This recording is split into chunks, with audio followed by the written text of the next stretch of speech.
we have no idea what they were feeling about it or what they would lose if they didn't comply. Although some of them would have been very aware of what they were doing, and those soldiers were testing Jesus in this text, probably confused as to why, if he really was a king, like the sign above him said, why could he not extricate himself? If you're really a king, why can't you save yourself? If you're really the Messiah, why are you here? Anybody else would have been able to. Makes sense, right? To be fair, if Jesus was a king in the way of the kings of the day, he wouldn't have been on a cross in the first place.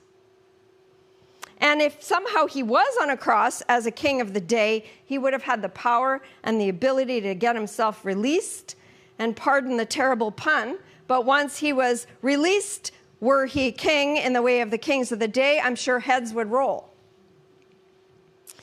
But Jesus was not that kind of king. This was the whole point. And so to call Jesus king or Lord was a very political statement, a subversive way to say no to the empire, a subversive way to say, we're not bowing down to your kings and Caesars and governors. This is our king. No to the kings, no to the system of power and oppression. Because God's kingdom was nothing like the human concept of a kingdom. Nothing like it.